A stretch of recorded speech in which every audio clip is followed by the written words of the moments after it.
Alright guys, hey, what's up? I have to do one of those average YouTube intros because I don't know what else to start with. Well, anyways, today I'm going to teach you guys how to fight effectively in Final Fantasy Mobius. I don't think the game properly teaches you how combat works, like things like break and break gauge and all that. It's not really clear. Then they just throw cards at you. Here's some free stuff. Summon this, get a free summon, put it out for favorite. You know, when I first started the game, I actually used some type of warrior card, um, dual sword, ranger card, and I was a white mage. I didn't even know. I just thought, oh shit, it was powerful. Well, anyways, for one, if you're a tip number one, if you're a mage, use mage cards. That's gonna be obvious. But the reason why you would want to do that is because you get like a good attack boost. But anyways, first, before I begin actually doing combat, doing the fighting stuff, I actually want to explain some values on the cards. Hold on a sec. Right here. Okay, so this is Mephistopheles or whatever. And if you look at the screen over here, I'm just gonna, I guess, okay, tap. If you look over here, you can see that the break power is 306 and the attack is 374. Now the attack is almost similar to break, and at those numbers, it's probably not worth it to use this card after the boss is broken. But when the shield is up, you definitely want to use this card. Why? Because it has higher break. Now let's take a look at Odin, who I maxed out over here. His break power is 255, and his attack power is 566. 66. What this means is that as far as breaking the boss is concerned, he's not really that much better than Mephistopheles. Mephistopheles is at 306, which is like a whole lot better. So, first thing you do when you fight is first break the boss's orange shield, then attack the red gauge with your melee attack, and then after that you use your attacker cards. Attacker cards are usually higher, they have higher attack than break. It's obvious. Some of them actually have a 500 attack and 10 break. That's gonna be like the, what do you call it? The Pictologica cards. There'll be legend cards like that soon. I mean, I think they're just gonna flood the game with those. Whereas Sephiroth, he's a perfect example for this. Or anybody else. Here you go. The long-haired. Oh shit, put those values wrong, but still. If you look at Sephiroth's values over here, you can see that 50 break means you're definitely not gonna want to spam this at the start of battle. However, once the boss is broken, you're definitely gonna want to use this. That covers that. That's like one of the first things I wish I knew about combat.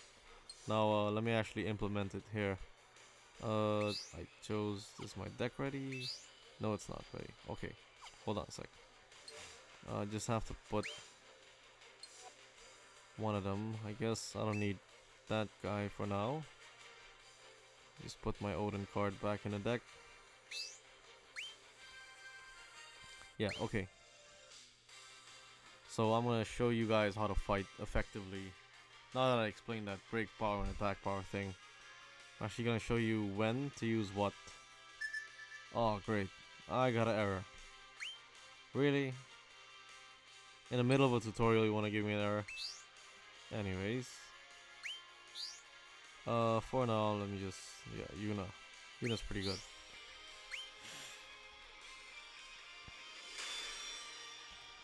Okay, come on. Okay, so you first started your fight. Now, as I said before, you cannot access the boss's green bar unless you get rid of his shield. So, if I use Ares, for example, he's another one of those strong breaker cards. I'm gonna use him. And you see, you notice that the boss's gauge, actually the one on the bottom, half of the orange one is gone. Now, the red one gets lowered with our melee attack. We actually have to physically attack him. But what I like to do is just break the orange bar completely first, and then I'll work on the red one. So now let me just do this. And there you go. Now, this is an important part. almost always I see people spamming their cards when the boss's red bar is still up. Maybe they're wasting cards, or half the time they don't know what they're doing. So when the boss's gauge is still there, you actually have to use a melee attack. See how much it decreased? Now here's something I'm gonna test. His red bar is up, and I'm gonna use my strongest wind card, Odin. And that's gonna do 3,000 damage. Now, watch what happens once I break the gauge. Oh shit. Oh, another thing. If you have orbs, like let's say I was actually well, I'm not a ranger, but if I had earth orbs, it's best to just drive the orbs, because when you drive something, you become elementally resistant to it. So, well, unfortunately, the Dark Knight doesn't spawn with earth orbs, or else I would drive those. But the other benefit of driving an orb, it kind of prevents it, like it cuts the spawn rate by 50% or something.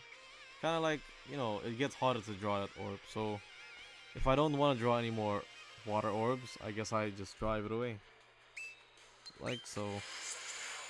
And another thing you should notice is every 2 orbs you drive, you get 1 turn of resistance. So now I'm pretty good for water resistance, even though there are no water enemies on screen, for 4 turns.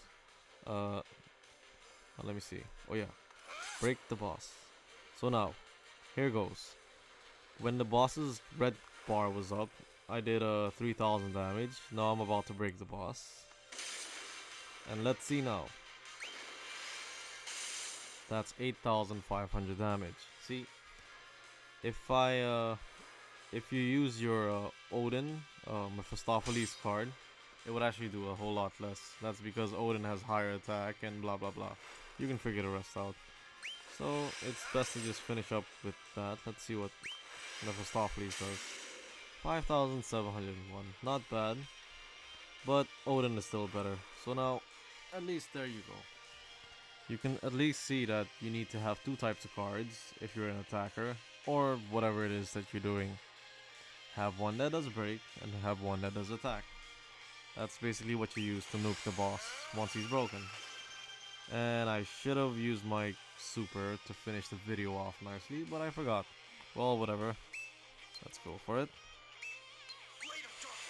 Blade of Darkness. Oh yes. Well, and there you have it. That's my little battle tutorial. I hope you guys clearly understand now how to do things. And happy fighting. I hope you guys don't suck anymore on multiplayer. Yes, I'm talking to you, the one that's Mr. AFK, Mr. Spams a lot.